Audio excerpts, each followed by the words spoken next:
open your Bible in Jeremiah chapter 1 verse 5 and let's declare, no, ana nga verse sabay-sabay.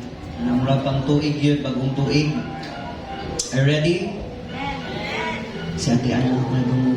Are you all ready? Amen. Jeremiah 1:5, let us all declare, before I formed you in the womb, I knew you. Before you were born, I set you apart. I appointed you as a prophet to the nations. Let us all pray. Close your eyes and let's pray. Father God, we thank you for this morning, for your faithfulness and goodness. We thank you, God, for everything that you have done in our lives. We thank you, Lord, that today is a brand new day for us to experience not just a new year, but a new us. We expect, Lord, and dili mi magsettle, magpabilin, Ginoo, of what the past define us, and even the past dictates us, and even the past identifies us. We're gonna leave it all behind, Father God, because amo na nang gi-entrust sa imong tanan. Today, Lord, we ask for a brand new heart, receptive heart, Lord God, na mudawat, Ginoo, sa imong mga pulong, and we will respond according to the truth that you set before us. Thank you, Holy Spirit, that you will continue to manifest sa mga kanabuhi kasing-kasing, na mas matibabaw, Ginoo, ang gugma labaw sa tanan, ang kapasayloan, ang paghiusa, and even, God, ang warmth na love na amo ang na-receive sa imong moopod, Lord, ang mudanag sa matag-usan na natin ni karon. Because, Lord, we cannot afford to stay the same na imong mga pulong, Ginoo, walay paglubad. Dili gyud namo, Ginoo, makaya nga magpabilin lang nga ingon ani. We want to develop our life diya sa imuha, and even we want to surrender our will to your will, our ways to your ways. Lord, forgive us of what happened yesterday sa muna-una kasing-kasing, and even, God, you see us. Nakita mo, Lord, even ang strength na nawala, even ang kusog na naa, even ang mga butang financially, emotionally nga nawala o nadunga. Even karon, Father God, nakita nimo ang status, ang among emotion, and even, God, ang mong pagbati.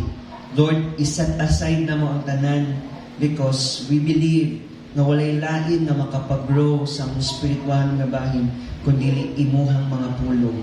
And we believe, Lord, na kung na kami nag-increase diya sa imong word, nag-increase po, Lord, ang mga butang na imuhang i-install o i-prepare para sa amua. So, Lord, we don't want to focus on what past even victories because we're gonna press on, move forward sa future sa imong giandam sa amua. So we expect a new hope, a new love, a new joy, because a gift na gikan sa imo, Father God, is not happen on the past December 25 last year. But ang among na-receive, Ginoo, before the world began, you choose us in you. Pinipili minimo diya sa imong ngalan, sa imong tiilan, ug imo kaming itagaan ug paghiusa nga kami imong mga kaanakan na imong gilukat, gipasaylo ug imong gihigugma. That's our real identity this morning, God. So help us na samtang amo nang i-proclaim, amo po nang ma-possess, Lord, na makita sa among katapad, makita sa matag usa na nahimaya ka sa matag adlaw sa among kinabuhi, luyo sa mga problema kabug-aton, Father God. Salamat, Lord, na nag-prevail, na naay-purpose, na naay-katuyuan ang tanan. So this is the day for us to rejoice. This is a day for us to celebrate because every day is Christmas Day. Every day we experience your love towards us. We honor you this morning. Take all away our stony hearts, stubborn heart. And Lord, deal with us. Not just a resolution, but a revelation. We receive it this morning, Father God. Holy Spirit, have your way. We are blessed more than enough because you are so much and more than enough to us. You are Jehovah Jireh, our provider. You are our healer. You are the God that is equal to it. We honor you in Jesus' name. Amen and amen. That's right, palakpakan nato si Lord. Gusto na palakpak para sa Ginoo. Pananambang palakpak na para kay Lord. Mas kusog pa sa fireworks. I think it's not too late to greet the person next to beside you. Happy New Year. Sa likod, Happy New Year. Nga, kanang dalikyati, New Year, New You. Yeah. Para naglisod na diha. Isa pa, New Year, New You. Yan. Palakpakan ko si Lord. And manglingkod ta, kauban sa presensya sa Ginoo. Amen. I don't know how about you, but I'm so excited because this is the first Sunday of the year, 2025. Isa pa nagsettle sa 2024. Wala na igsuon, no? I believe that we are in 5 days away from the New Year. No? New Year, pero nakuhaan na ang ato ang tuig og 5 ka adlaw. For some, sa uban siguro diri are just swinging into a new year. Nagingon siguro ka nga, wa magyapay kabaguhan, mura magyapon. No? Siguro makaingon ka nga, murag laki ra gihapon. No? Walay drive. Or you feel like status sa imong kinabuhi kay murag wala pa ka move on sa mga nahitabo, sa mga gasto, no, financially. Ang uban po dari dili ka ready mo biya sa imong tuig kay katupod siguro nga tuig 2024 ang the most exciting year nga nahitabo sa imo nga adunay kalipay na feel mo ang love niya pagsugod sa January na broken dayon ka. Wala ta kabalo, no? But I don't know how about you, but I believe that this year is not just a year for us na kanang magpatuyang rataw, magpadayon na ka sa adlaw. Tama? We're gonna live in a different way knowing that we are in the Lord. So, expect something different. Amen? No? Ang uban siguro na rin ka excited sa bagong tuig because we are not expecting anything different. Murag same lang. Same routine, same lifestyle, same ang atong gibuhat last year and this year. And maybe some of us are not thinking about different because wala taga-attempt ba? Wala ta mismo ni sulay nga nanapibag ko nga mahitabo sa ato. Hello? Naba mo diha? Siguro kay di mo ma-feel ang bagong tuig kay it calls us to put into action. Nalahion na yun. Usabon na atong habit, atong character, ang atong attitude. No? Last year, sige ka-late sa church, pero this year, you are the most early bird. No? Every Sunday. Inang patapat, next Sunday, bawit ka. No? Di na man? Next Sunday, bawit ta. And New Year na, dito na sige ka-late. No? Sunday is for the Lord. Kabalotaan na. Amen? Amen. Maybe some of us are not expecting too much this year. And say, maybe some of us nakafeel na marag mo ramang gihapon. Kay why? Because you are not willing to do anything different. Hindi ka willing ba to engage new things? Our own mindset, principle are just same as old. Pero guess what? I believe wala na ta sa same spot. Amen? Naibag-o, maginabuhi ang ihatag sa Ginoo sama sa bagong tuig na iyang ihatag ka nato. Amen? We are so excited na mabalik ang Ginoo. Nag-excited po ta na samtang nagpaabot ta, ma-experience pa nato. Yun so much pa ang iyang giandam ka nato tayo. Amen? So, let's shake it off. Whatever the thing that kanang troubles you, nakapabugad sa imo ha, o yuga imong katapan, and then once again, ina siya, it's a new year. And new you. Amen? Palakpakan na to si Lord. Praise God. I believe some of us are not here this morning, but I'm so excited kay ikaw yun nagipilit sa Ginoo dira karon para ma-experience nato ang word sa Ginoo nga mag-transform sa ato. Amen? And I believe sa atong ibasa na scripture ganina, dili na ta kaayo late ani. We are all familiar with this text in Jeremiah chapter 1 verse 5 that says, "Before I formed you in the womb, I knew you. Before you were born, I set you apart. I appointed you as a prophet to the nations." I've been praying to God sa akong i-share for this first Sunday of the year 2025. And praise God, mo lagi na pag-andam ka kanunay in seasonal kay ma-share. Isa nagtuan na, no? And I was recalling, no, for the past months, naganda kay mga event na giwalihan, speaking engagement. And thank God, I am being reminded na kailangan nato masabtan sa first Sunday, sa first Sunday of the year 2025, na kay buhaton. Ina mo kataban na kay buhaton. We're gonna restart. Okay? Because I believe, kaninga theme ang mag-unite sa ato as one, and I think we will discuss this from the month of January to February, this word, first things first. Ina mo kataban, first things first. Ayan. Muna ang atong theme for the whole month of January. Palakpakan to si Lord. Because I believe, some of us, na dapat unang buhaton, pero usahay buhaton na itong mga ikaduhan na, ikalima na. Amen? Because I believe this is the first Sunday of the month and of the year 2024 na ako'y first thing for us to do. Kisa nagtuan na una dapat nga atong buhaton. And timely, as I look back, and as I share this to you, na ako na-share sa mga kasimbahanan from the past years, I am thinking, Lord, asa man ta magsugod? Asa man dapat first na to i-deal ang matagusa, na ma-remind ang mga kaigsuunan and ang mga Christians, believers, disciples, sa atong pagsugod sa bagong tuig, unsa man dapat ang ma-recall sa atoan. And I believe dapat ma-remind ang matagusa din taas kamot sa mga disciples of the Lord, ma-remind ka kung unsa ang imong purpose, kung unsa ang calling sa Ginoo sa imo.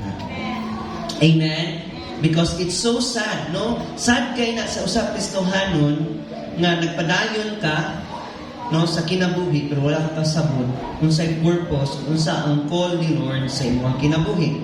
This is the time for us to recall and to be reminded again sa purpose o calling sa Ginoo sa ato ang kinabuhi. Amen? Na imuhang kaugalingon o imong kinabuhi karon adunay purpose o adunay tawag sa Ginoo. Kinsay gusto makabaluan na? Amen. Sa atong verse na gibasa ganina, ang nagsulat ani mga igsuonan si Prophet Jeremiah. Siya mismo ang gi-appoint to be the prophet of the nation. Okay? Looking back in the Old Testament, no, tung unang panahon, no, adunay gitagana o gipabilin o gihatag ang Ginoo sa kinabuhi ni Jeremiah. Jeremiah was a Hebrew prophet. Kabalutaan na. Amen? A reformer in the Bible who lived from approximately 650 to 570 BCE. Ang life ni Jeremiah was born in a priestly family. Kanang apudan siya, kuyaw. Dili basta-basta. But yet, na sa small town near sa Jerusalem. Nagsugod siya sa pag-prophesy around the age of 20, I believe, and continued for about 40 years. 40, tama ba? 40 years. Ang ministry ni Jeremiah was really marked lahi sa uban ng mga prophet. Kaya nga naman, si Prophet Jeremiah, iyang ministry was marked by opposition. Sabotana ang word. Amen? Opposition, imprisonment, and grabe nga mga personal struggles. And he was a contemporary of the minor prophet, just like Zephaniah, Habakkuk, Ezekiel, and Daniel. Ang message ni Jeremiah sa iyang book was actually naay kaibahan o naay dulot o naay weight, naay kabug-aton. Because ang message niya was a warning, usa ka panghimangno, a warning of repentance. Say with me, repentance. Sa Bisaya pa, paghinoso. So it was really a call, a warning of repentance sa mga Israelites.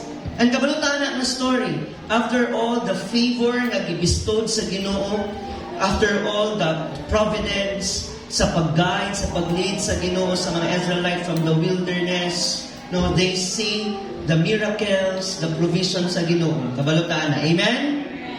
And after all sa guidance and leading sa Ginoo sa ilaha, here comes the point na nag-turn back sila sa Ginoo. Okay? Nag-rebel sila sa Ginoo. They turn back their ways, their life away from the Lord. Kabalutaan na. And the message of Jeremiah is to call and a warning of repentance sa mga Israelite na mubalik diya sa Ginoo. Amen? And Jeremiah was known as a weeping prophet. Weeping, sa Bisaya na. No? Kaya na pagmulo, paghilak. Kaya ano man, it was really full of emotion. No? It was an instruction came from the Lord para sa Israelite to come back to the Lord. And it was really full of compassion and emotion na adunay yung weeping. Paghilak yun. Amen? Just to have that desire na ang katawhan mo balik sa tiilan sa Ginoo. But away from their rebellious acts sa mga Israelites, yet the Lord made a covenant sa Israel. Amen? Yuhu! Na a covenant, na a promise si Lord. In fact, it says and stated in Jeremiah, your favorite verse. What is that? Jeremiah 29, verse 11 or 13? Verse 11. No? Let us all declare. For I know the plans I have for you, plans to prosper you, not to harm you, but to give you good and bright future. Amen? Although Jeremiah was a weeping prophet, a man na na-experience of so much ka hardship, di lang hardship ng kaigsunan, loneliness, pain, and even rejection, no? Known as a weeping prophet, but the furtherance sa God's redemptive plan sa mga Israelite throughout sa ministry, na develop of na experience ni Jeremiah ang intimacy, fellowship sa Ginoo as he served. Amen? And that's what calls us this morning. And it's really important na kung tawagon ta sa Ginoo, no, even to that ministry, to minister, lamig yun kayo na ma-experience nato throughout sa atong ministry, na wala lang ta nag-serve, na wala lang ta nag-duty, nag-work, but we enjoy the intimate fellowship with the Lord, just like Jeremiah. Amen? Let's give the Lord a clap of praise. Because God is a God of hope. Amen? Muna ang covenant sa Ginoo. Ang kabalota na ang covenant sa Ginoo, once He say yes, He will do. Buhaton gina sa Ginoo. Dili gina niya pakyason. Amen? Dili gina niya ipa baliwala. Buhaton gina sa Ginoo. As what the Word God says, heaven and earth will pass away. Pero ang iyang mga pulo, magpabilin. Mo nang naata karon diri kay tungod sa pagpabilin nato diha sa pulong sa Ginoo. Amen? Let's expound more anak pang Jeremiah chapter 1 verse 5. Kung sa man ang gipasabot ani nga text. So ang address ani sa life ni Prophet Jeremiah. It included these life-altering words na gikan sa Ginoo. When we say life-altering, makapausap yun ba nga kinabuhi na pulong na gikan sa Ginoo. Look at Jeremiah 1 verse 5. Let's focus on that verse. Ingon diri I form. So mark that word form. And then the next word is new. Dili na no, but new. Past tense, present. New. K-N-I-E-U. New. Past tense. Humana. So, I knew. And the next word is set apart. And then the next word is appointed. Okay? Muna ang life-altering words from the Lord. Makapausap yun na pulong nga gikan sa Ginoo. Right? I formed you. I knew you. I set you apart. And I appointed you. Pwede ba nato na i-declare ng 5 words? I formed you. I knew you. I set you apart. And I appointed you. Ito, 4 words lang di ay. I appointed you. So, atong usa-usahan na. Ang first na word is, I form you. Before I form you. When we say before, unsa man? Nahitabo na, wala pa. Nananay na muna, wala pa. Wala pa. Before I form you. So, kaning word na form, ibig sabihin gihulma. Gibuhat. Okay? Before. The word form here in Jeremiah 1:5 o sa Genesis 2:7, kabalota, sa Genesis diri ang creation, God's creation. Okay? Jeremiah 1:5 o ang Jeremiah 2:7 is same as part usani sa God's creative act na word na form sa life ni Jeremiah o sa life ni Adam. Naba mo diha? Kabalutan, the first human in the earth is kinsa, Jimel? Adam. From the dust of the ground, ikan sa ground, no, sa dust. Nagibutang sa Jeremiah 2:7, the Lord God formed, i-underline na a word, the Lord God formed the man from the dust, from the ground, and breathed into his nostrils the breath of life. Giginhawaan, among all the creation, kani nga creation sa Ginoo, ang iyahang giform, iyahang gibuban og hangin. Are you there? And it came na ang man, ang tao, nahimong living creature. Nabuhi. Okay? Sa tanan nga mga nabuhi na gi-create sa Ginoo, kanilang ang iyang giform o ang iyang gitagaan o hangin, gininhawa, breath of life. So the word form from Jeremiah 1:5 and Genesis 2:7 is the same. Say with me, the same. Parehas ra. And sa makita nato sa Jeremiah 18:2-7, Jeremiah 18:2-7, na just like a master daw sa usa ka potter, okay? Ang iyang creation, kung mag-mold siya or magbuhat sa kaang, no? Dili sa mo plano o dili sa mo lingkod sa lingkuranan, nga wa pa siya kabaluon sa iyang hulmahon. Nasabtan? Atoa na usahay sa Pilipino, batasan nato na wa pa ta kabaluon sa nga to ang itukod, isugod na ta. O pangpukpok. Tama? Atoa na wa pa tay blueprint, wa pa ta kabaluon sa itsura. Unang usahay, ang iyong kusina ra unta, next year himo ng sala. 2 years na himo ng balcony. Human himo ng underground. Lahi na lang. Wa sa plano ba? Samtang niyo na? Kasi naka-experience ana. Hello? Mauna nga pag naay mga kulang nga material, wala man nimo na calculate, wala man nimo na ihap, muna sigag papalit og 1 kilong lansang, kulang hollow blocks, kulang kuan, kay wala nimo na calculate. Pila ang cost sa imong trabaho. Kasi naka-relate dere. Amen. Right? Buhat ng work lang. Pero sama sa master, sa potter, he knows the creation he plans before pa na niya buhaton. Before pa lang sa mulingkod, before pa lang siya na buhaton niya, kabalo na siya niyaring inyang kurma. Niyari ang itsura. Amen? Just as God knew Jeremiah before pa siya na-develop and before pa siya naasa sa bakan sa iyahang inahan. Amen?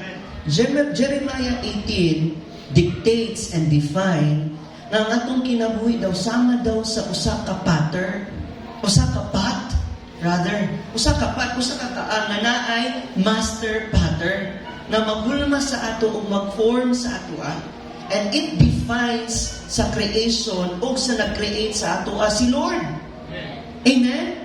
Na before pa lang sa kalibutan, before pa lang na anak siya niyan, nasa tiyan siyang mama, kabalo na si Lord sa iyang pangalan.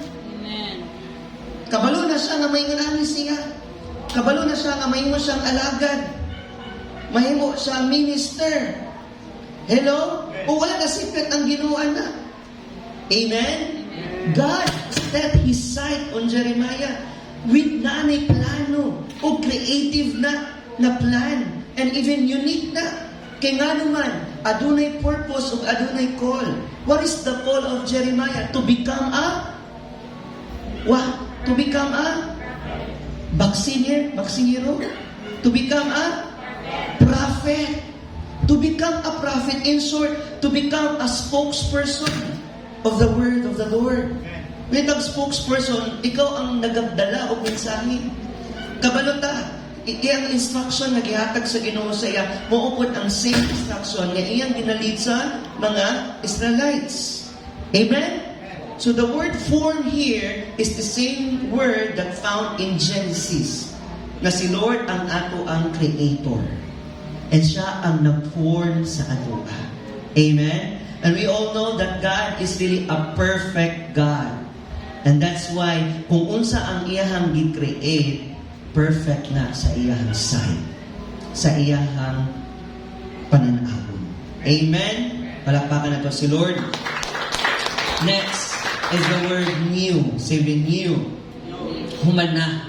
So the Hebrew verb translated new means dili nilang siya at intellect lang nga knowledge. Sabot na, no? Kaning intellectual lang nga knowledge ba? Kaning word nga new, dili lang nang ingon nga nakaila ko sa iyaha, nakabalo ko sa iyaha, kabalo ko sa pangalan niya, kabalo ko taga-asa siya, kabalo ko nga taga-Nyupurilya siya, kabalo ko nga labandera siya, nagatrabaho siya diriya. Dili na mao nga intellect lang nga knowledge. Nasabtan? Ang word na new sa Jeremiah 1:5 develop and describe na ay most, may tag most, labaw pa na sa more. Amen? Amen?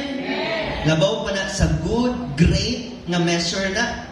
Okay? Ang most nga pag-describe adunay most intimate nga relationship.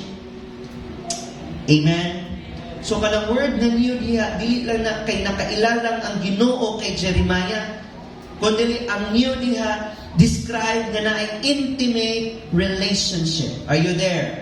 So Jeremiah before was conceived sa tiyan sa iyang mama, sa iyang inahan, the Lord was thinking, naguna-una na mismo sa iyang kinabuhi. Naguna-una, but adunay labinghang personal nga pamaagi sa kinabuhi ni Jeremiah. Pati ako naguna-una, tama ba itong Bisaya ato? Hello?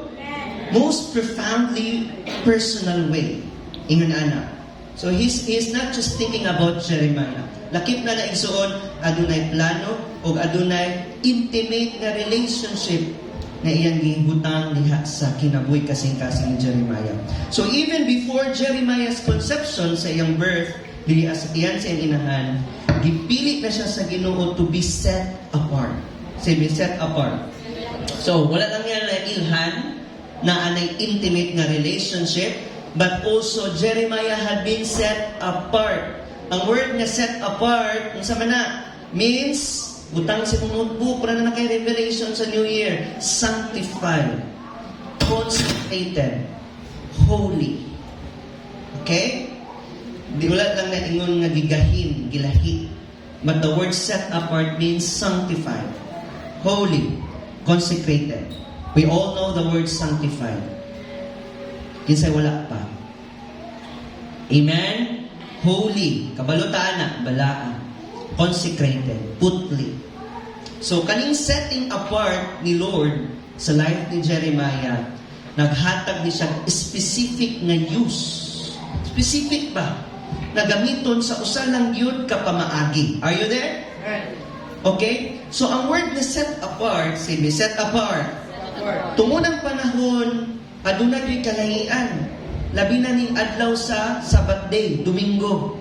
Sa Exodus 16, ipakita na, ipalahad na dihaan, ipahayag. Even Exodus 20, when it comes about the Lord, kaning adlaw gani sa pagpahulay, tigpahulay, wa gyud gawas ka na, wa gyud laag ka na. Sa ato tigpahulay, mo iting laag. Okay? Tuuna, dili gyud sila mulakaw kay Sabbath day ni.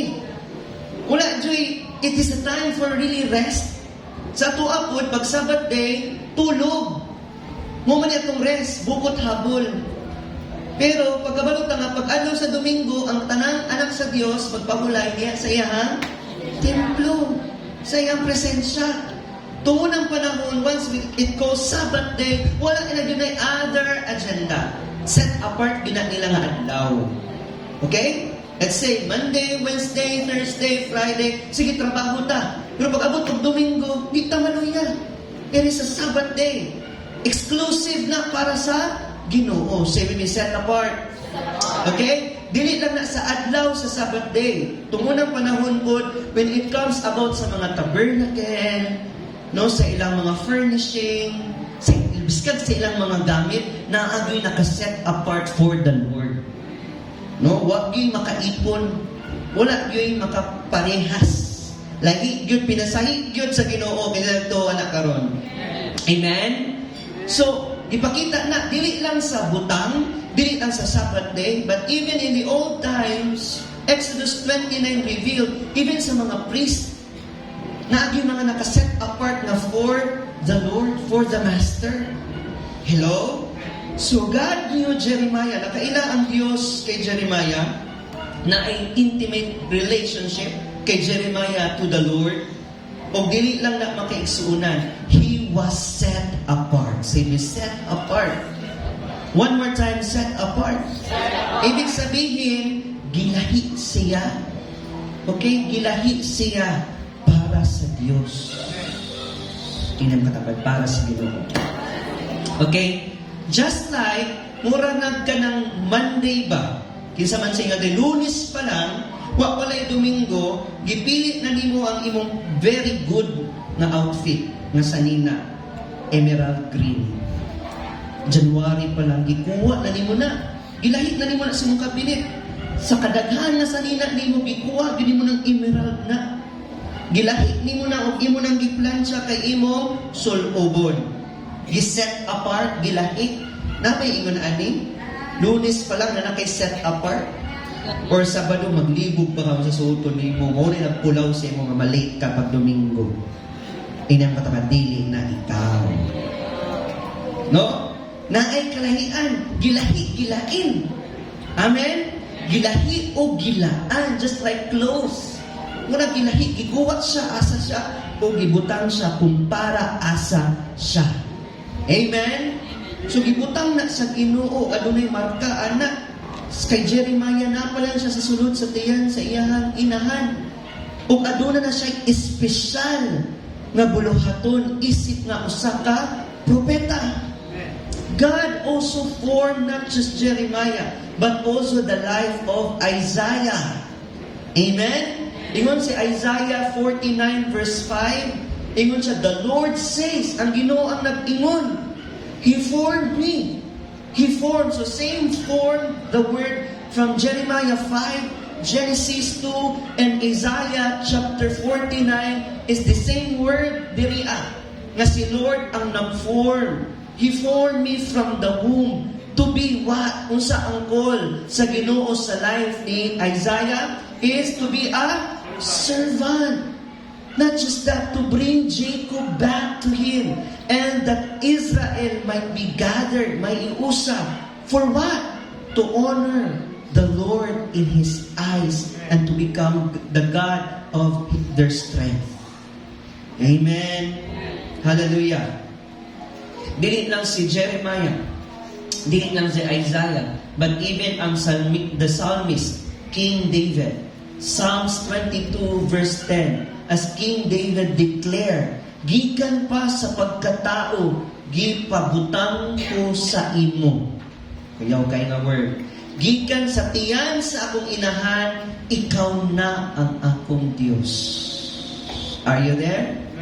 Amen? Dili lang si Apostle Paul, dili lang si Isaiah, dili lang si King David, but also Apostle Paul. Galatians chapter 1 verse 15. The same na nga word na form. When He who had set me apart, gilahi. Okay? Set me apart before. Wala pa lang ko na tao. And ang tawag sa Ginoo sa iya, who called me by His grace. So as the Lord set ang iyang pananawon kay Jeremiah to choose him to be a prophet, also Apostle Paul declares na ang gugma sa Ginoo ang nag-set apart sa iya and nagtawag sa iya diha sa iyang grasya. Amen? Look at Romans 8:29 verse 30. For those God foreknew, say with me, foreknew. Okay? Katong mga nakaila. Okay? Gilain, giset apart. Gitawag ka sa Ginoo, He predestined to be conformed to the image of His Son para magkumpurma sa imahe nga naa diha sa anak. Amen? That He might be, this is the calling, He might be the firstborn among many brothers, and sister. And those He predestined, He also called. Those He called, He also justified. So kung tawag sa Ginoo, kung gitawag sa Ginoo, i-justify po sa Ginoo. Hallelujah. O wala lang yung i-justify, iya pong i-glorify.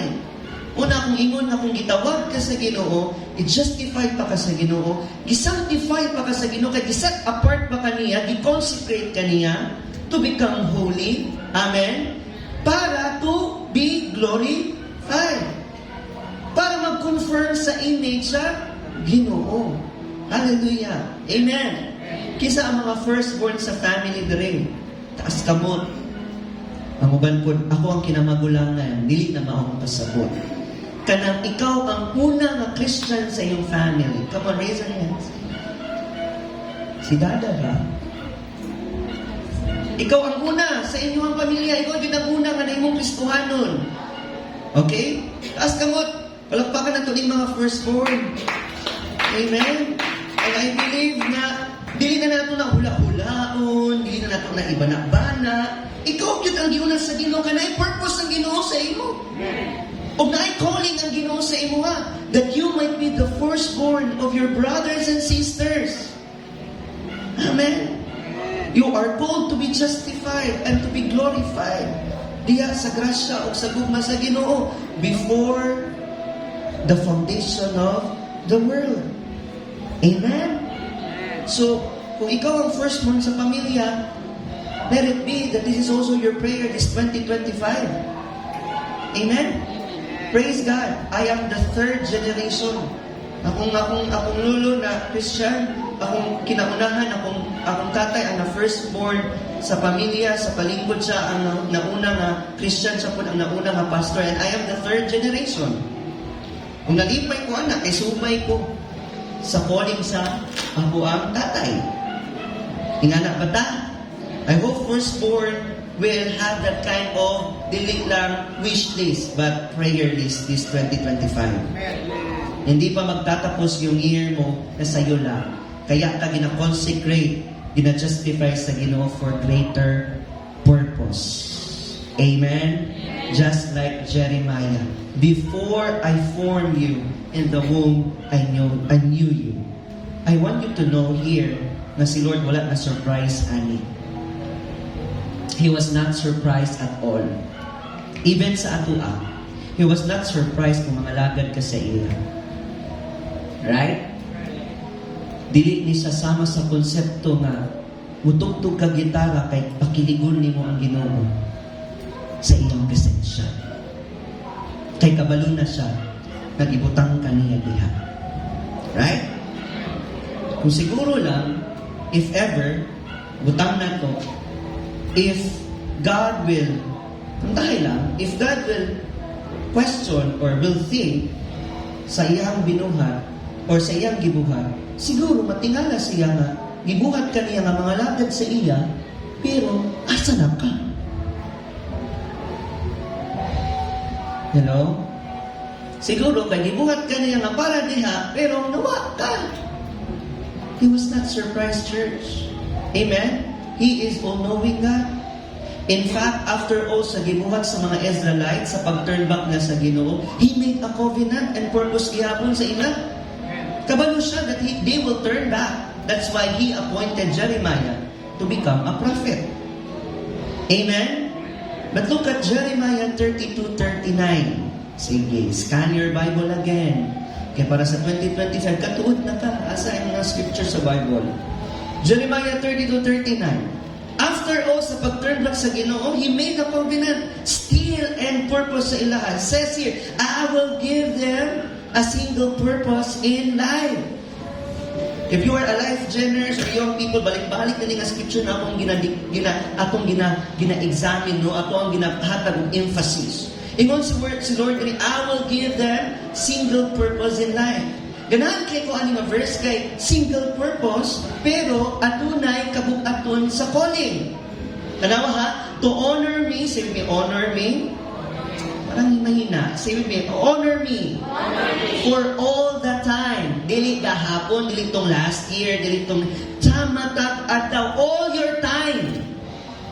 Amen? All the time. honor me for all the time, and for their own good, para silang kaayuhan, and for the good of the descendants. Amen? And I will make, see, it says here, eternal covenant. Eternal, mga kaigsunan, walang hanggan. Hello? Walang hanggan na covenant sa Ginoo.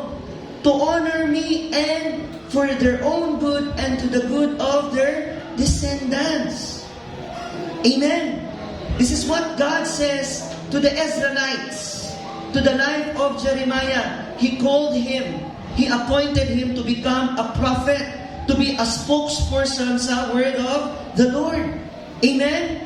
And He says to us today, giingon sa Ginoo sa imong ginabuhi karon, in 1 Corinthians 8:3, whoever loves God is known by God. Kinsa ang nahigugma sa Ginoo taas kamot, nakaila sa Dios. Wala ta ingon na nahigugma ta sa iya. But ang word dili akatong tinuod yun na nahigugma sa Ginoo, nakailala sa Ginoo. Kabalo na sa asa sa mubalik. Kaya ang Diyos man ang nagbuhat kaniya o ang Diyos man ang nagpaila kaniya. So kaila ta. Walay anak sa Ginoo nga di kaila sa Dios. Hello, let's bear it this morning and let's deal it. Unsa man ang mga situation nimo karon, unsa man ang mga giagian nimo karon, moonay nagpadudtot sa imuha nga mas moila pa ka diha sa Ginoo. Are you there? So dili na taman nga gugma-gugmara. Sama sa kalibutan karon, tama na ng gugmara, aduna na'y pag-ila. Amen? Kailan ba kakin sa nagugma nimo? Gamay ra, duha ra ka tao. Isa ra ka tao. Kisa man nagugma sa imo diri. Ang uban po, they're thinking, nagalibak man eh. Ang uban po siguro, alone, ko, may nagad na po diri. But God knew you. Amen? And whoever loves God is known by God. Let's see, for example, get to know your purpose, una, before ka makabalo sa iyong calling. Amen? Your purpose is to know God, and your calling is to make Him known. Amen? Dili pangitaon sa usa ka tawo ang gamit nga dili iyaha. Let's say, for example, sa akong buboy, mga sa iyong balay, asa man to akong motor, asa di ang motor. Pangitaon niya kung unsa ang hello, kung saan? Iyaha. Di ka mangita, asa akong dili nga gamit, akong kwakon. Na ba na? Dili.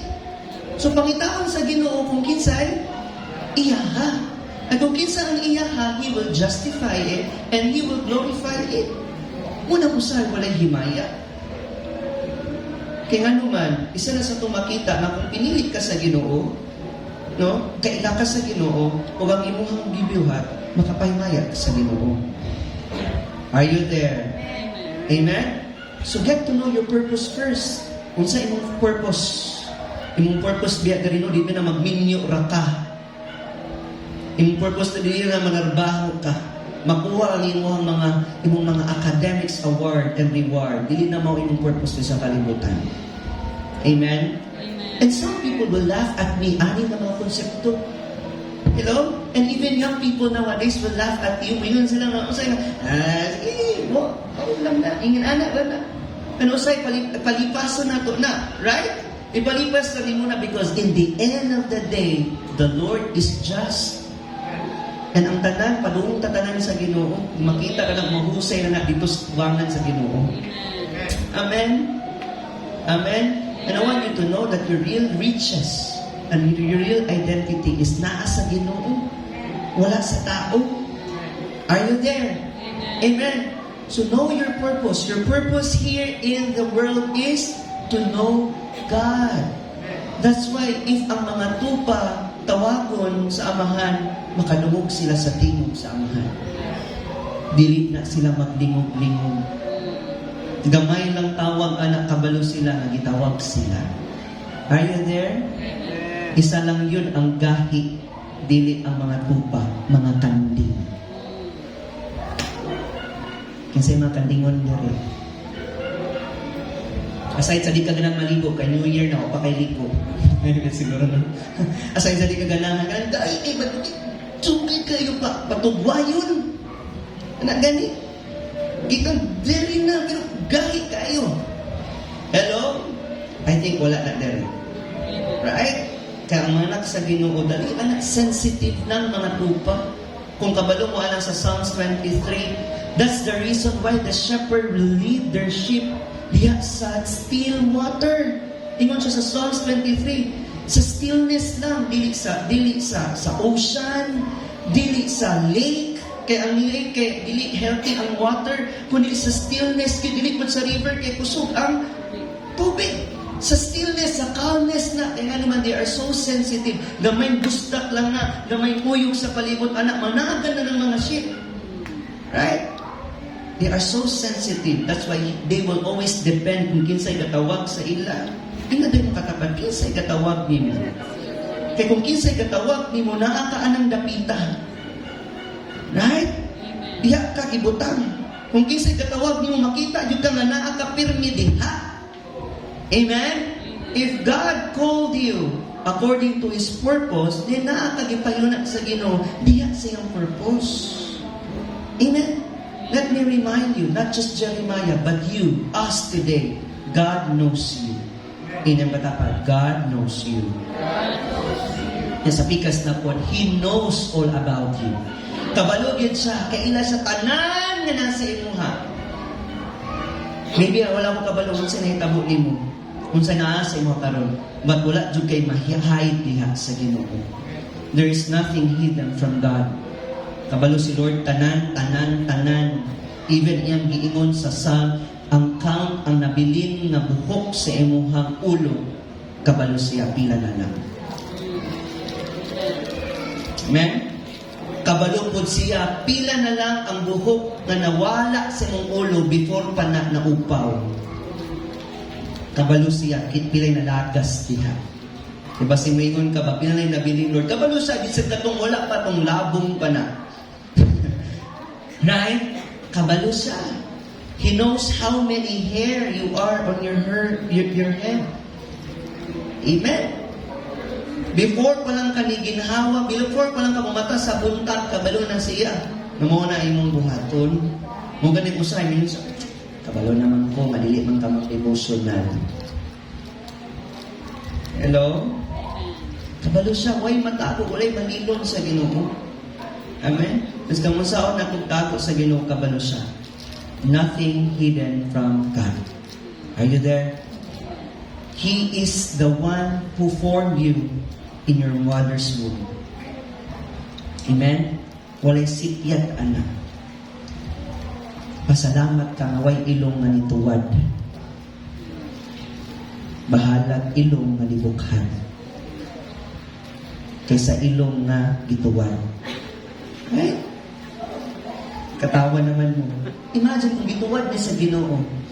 Tigawas ka kung Thanksgiving niya, ni ulan man. Overflow ka. Dili lang sa mga pagkaon. Tama. Kaya ang imong ilong na tuwad na. Na imong nang saluran. Amen ba? Tama? Pasalamat ka. Gusto niya na imong ilong. Giform ka sa Ginoo, right? According to His purpose. Na kung naamo makaisuunan sa gawas karon, no? Na karon sa mga hilig mag-order of online, pero I think di na mo-order ani kay bukad na imong ilong daan. Ang atong ilong daan, pag-swipe na ko sa Shopee, nakaingon ko salamat, Lord, kay bukad kay ilong. Kay ang mga Americans karon, ang mga tagas ilong, nagapalit sila gadget nga ibutang di sa gilid para mabukad ilang ilong. Sa ako, effortless na. Kaya nga naman, pag mag-jogging sila, maglisod sila ginhawa. Kaya pag matulog sila, maglisod sila kay gamay king gusto kaya asang taasa sa ilong. Maggamit pa sila gadget o magnet para muukab ang ilang ilong. Sa ato, ano yung magnet-magnet? Tanang mo ang mga kwadya, masimutan na yung mga tanan. Kaya grabe na, kabukad sa imong ilong. Pasalamat ka, kaya masimutan na yung tanan. Tama ba? Amen? Giform ka sa Ginoo, ngay purpose anang tanan, even sa imong lawas karon. Right? Ingon sa that, right? Before the world began. O wala na nasipya ka, o wala na kay gibutang ka diya, gihulma ka diya, wala na kagihuman. O yan na lang ako ni balikan, wala. It was all complete. Amen? Kumpleto na. God knows and loves you beyond even comprehension. Labaw pa na tanang apil na na diha. He knows He was a wonderful plan sa imuha when He created you. Actually, kabalo na po siya nga nakay potential, anak. O kabalo na po siya nga iya na nang gibuhat para sa imuha. Amen? And He is not just know you, but also He set you apart. Dili lang si Jeremiah ang ilahi sa Ginoo. Ikaw pod, dapat ikaw pod. 1 Peter 2:9. Okay, 1 Peter 2:9. It says here, you are a chosen race, a royal priesthood, a holy nation. Young people, elders, disciples, kung mag-ibog ka sa mong identity, 1 Peter 2:9 will reveal to you this morning. Gipili ka sa Ginoo, you are a royal priesthood, holy nation, people of His own possession, that you may proclaim, let's all read, the excellencies of Him who called you out from darkness to marvelous light. Literal pa dyan kina nga darkness. Kitong unang panahon, unsa ra ganun kinabuhi, grabe ka malaw, ay grabe ka ngit-ngit. Literal kay na biskat imong dagway. Why himaya? Biskat imong identity known ka as ingani na person. Ay kuan man ni siya. Ingani ni tabian ni. Di ba grabe ka dark no atong life before? Literal kay na ba? He called us from darkness into His marvelous light. Palakpakan na to si Lord. O pagod ka nalipay, anak. Come on. Gusto na mula ka. Come on. He called you from darkness to His marvelous light. To proclaim, that's the calling right there. To proclaim His excellencies. Abang mo diha? Pangitaon usab sa Dios katong iyaha. All of us are children of God. Ang adunay tawag sa Ginoo, anak sa Dios. Pero di lang ng relationship lang. We all have relationship, not a relationship, but how about intimate relationship, just like Jeremiah. Amen? I hope that this is your New Year's revelation. That this year, 2025, pasugod na ta sa Ginoo. Amen?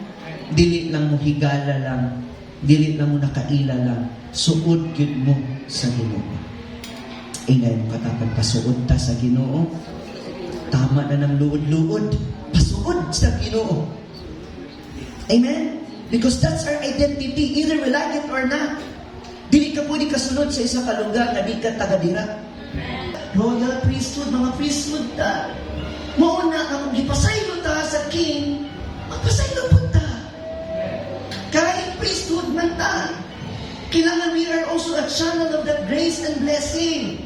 Uy, 2025 na, magpasaylo na ta.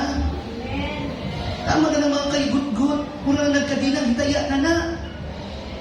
Amen? Why? Because we are a representative just like Jeremiah to proclaim His goodness, pagdili ang goodness sa truth to all people. Muna ang mga tao, dili na mo to, There's distortion sometimes. Because ang truth, dili na makita na evidence sa ato, Amen? To become a spokesperson just like Jeremiah, you are a vessel, set apart, adunay kalahian, representative ka, kaya nga naman, you proclaim goodness and truth. So, ibig sabihin, if I see your name, if makita ta ka, tinuod ako madawat kung makita sa imo.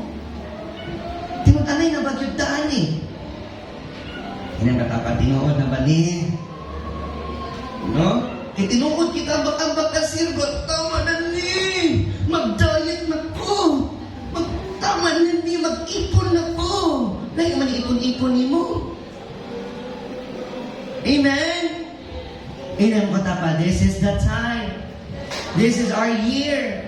We are representative just like Jeremiah.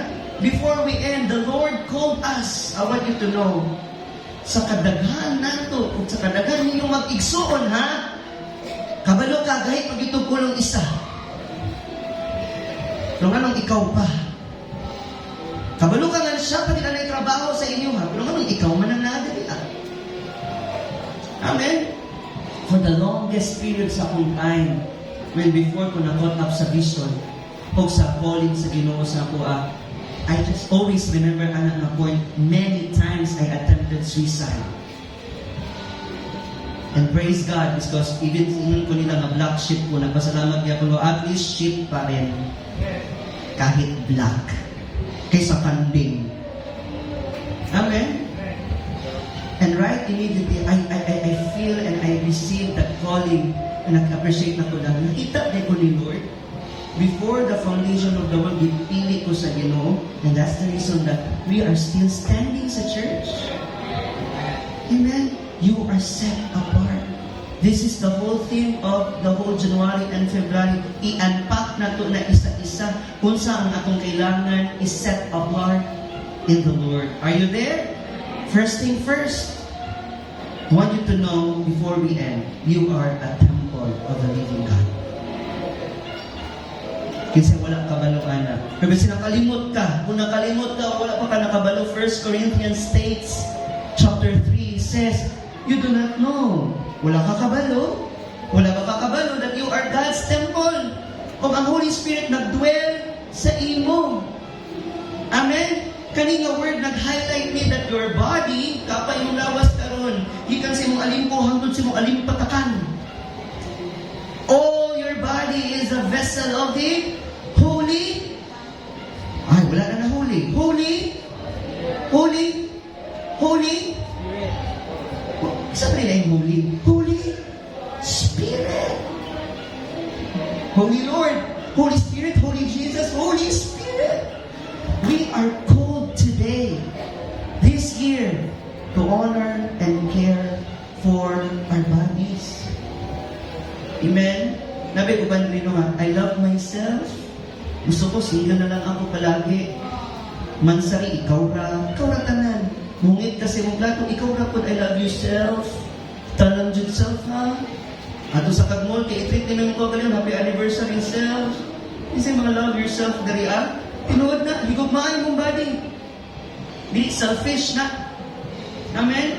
Higugmaan mong body, ha? Do not misunderstood ani. Higugmaan mong body because that's a temple of the Holy Spirit. Imong lawas ayo si gunugan, nabi uban ay pamabroken na tusok-tusokon na dayon. Sa pasakitan nato no dagan na kay mga daras-daras diha. Dili man ni pirma na imong kulis-kulisan ng imong lawas. Amen? Ayaw si bunugay mong imong lawas. Ang uban dili dapat mo pamulay na mag-jogging niya po. Hangtod alas 12, alauna, alas 3. Amen? Palanggaan na at imanan na. Ayaw sige pulaw, chat-chat sa mong gibati niya. Domingo pag-augma, di mong naong nagnurat na, nagkumbati na. Domingo, tulgo na kay kuba. Mugay mahuman. Amen? Napagkainaan na, na-stress na siya. Dugay na kayo, bata pa rin siya, 16 years old, I think 17. Pag ato na ko sa tagong, ingala niya, di ka gumikila sa inyo, ko, bata pa man, ako di ko kaila sa iya, kayo, igumang na kayo, bata pa man, nabungot na, taas yung bungot na gadiri, diyan din ako. Diyan na ginapot, sa rin bungot, 16 years old, 17 years old na. Okay? Pagkita niya sa mua, kami nga mimi, yan yung yati, mura gyapon mo, bata ka gyapon mo ba? Isa makaingon, anak. Makaingon ko, himayat sa Ginoo. Pasok natin man, thank you, Lord. Himayat sa Ginoo. Himayat sa Ginoo. Anak, dahil siya, ako yan, tigawang na yung baby, ba stress na kayo. Asa ka na stress? Anak siya, trabaho, sideline. Uban niya na din sa sideline, tapos itag panginabuhian. Anak din ko siya, kaloy Ginoo. Hindi na himaya Ginoo. Kaloy isa siya Ginoo. Imong tapad daw, ina daw. Ang dami na kaloy Ginoo. Grabe. Palangga yung lawas because that's a temple of the Lord. Why the Lord cannot bless us? Because our hands are dirty. Sige tayo, panalangin ako, Lord, pero may mong kamot, hindi balaan. Why He used that hands to bless if that hands is to kill? Ganun gamiton man niya yung baba para mag-preach. Muna ko sa iba, alibay na nato na, hindi ko kausangyaw, hindi ko kabalo, di ko kaampo. But why? The reason why the Lord cannot bless your mouth, because your mouth is full of death. Then praise the Lord. Dito, kung sa na yung baba, puro na kamatayon na. Maihan rin ako na pagtinghinlo sa church o sa ito yung siklot na manikas. Tay, bato-bato sa langit, ang tamaan, mag-worship later, mag-repent na jud ta. Usay ka nang busy kay ta, ka nang mahulog ang mga baso, usay makapamalikas pa ta ba? Patay maingon, that's the reason why the Lord cannot bless your mouth. Ba pa lang mo, napatay ng silingan ninyo. Kaya grabe kayo ita, kanang gaya kita word, tapos full of death, walay blessing, puro cursing. And why you will not use your foot? Anong dili niya panalangin imong mga tiil, imong mga steps, imong lakang sa kinagwi? Nga naman, kaya because you are stepping outside from His call. Gapalayo kasi ang kabubuton. Amen? Wala dyan ko nag-expect. Wala po kumaingon ang malipay ko pag may madisgrasya. Apo yung uban na, grabe disiplina na sa Ginoo. I cannot say that. Dili ako naka-judge, anak. Pero na ay mga daghan pa, o dako pa, o si Lord lang nakabalo sa iyang mga ways. Kaya pag anak ka sa Ginoo, niya mulayo ka sa iya, pantulon ka sa Ginoo. Amen? Before He will use your food, He will also first cleanse your food. Inuwan sa niya ng mga piilan na, kanang babaan na, kanang lawasan na, because your body is a temple of God. Are we all blessed today? Isod kayo daw at tunong, yung mayroon pag kita blessed pa po ani? Blessed pa po ang mga pulungan ni? Sakit man kaayo siya? Yes. Amen. That's the reason why we're here this morning. Kailangan nga i-confirm nato atong self sa image ni Christ. Do not step out outside from His call. Naiplano ang Ginoo sa inyo na siya tawag sa inyo kailangan. Palapakan na ito sa inyo. Your body is the temple of God. Ingon ang Romans 12:2, this is my conclusion and my last verse. Do not conform to the pattern of this world, but be transformed by renewing of your mind. Asa man kakaroon either naka sa community, sa imong school, sa imong barkada, always know that you are set apart. Ang uban nga naadali karon kailangan naging ma-remind ani. Kabalo na ta ana. Just like we say sorry, but we are repeating it every day. Dili na mao church. Kailangan na ma-transform yun ang atong mind. Kaya ang transformation dali ating word na metanoia, repentance. Amen? Repent lang. Aginausuta. Change of mind. Ang pasabot ana from this location to other location. Amen? Amen pa? I-renew na ito akong kaugalingon karon kung i-transform atong hunahuna that you are a holy nation and you are God's temple. This is my message this morning, first Sunday of the month of January and year 2025. Inen ko tapat, you are set apart. Are you all excited pa? Ready ka ba the next Sunday? We're gonna talk about more pa. Ilan pa tayo? This is one thing the Lord calls us. No? One thing na ipag-reveal sa Ginoo. This 2025 is all about setting apart. Amen? Renew your mind this morning and know that you are set apart. Nganong ilahi ka sa Ginoo kay mong kinabuhi para makahatag og himaya sa Ginoo. Exclusive lang na sa iya and unreserved na para sa iya. Usahay manggod pag binunta reserved ni para kay Lord, ibig sabihin naapay mga gihulat, naapay nga hulaton. Pag mayuntag unreserved ka, you are totally para lang yun, ana. Wa tayo laing makalingkod diha. Wa tayo laing makapwesto diha. You are unreserved for the Lord. Amen? Ituluan tayo Apostle Paul karon as we close. Philippians 4:8. Kung saan ang pag-renew sa atong una parenting, fix your thoughts. Una-una ang what is true, honorable. Kung saan ang tinuod ha, tinuod yun. Tinuod, dili ng tinuod na nibawaan nimo, tinuod na gikan sa pulong sa Ginoo. Because today, I believe, last year, 2024, daghan kayo tag nadawat na identification sa atong kaugalingon. Amen? You are known as a leader na possessive man nga leader. You are known as a leader na kuan man kay mapanakit man nga leader. You are known as dugayan man nga pastor. You are known as perfectionist man nga leader. You are known as wala man nga apply na leader. You are known as dili man siya dappling ministry na leader. You are known as kawatan man nga disciple. You are known as dili man hinagaron nga leader nga disciple. You are known as dili man ga-attend nga disciple. Dili man active nga member.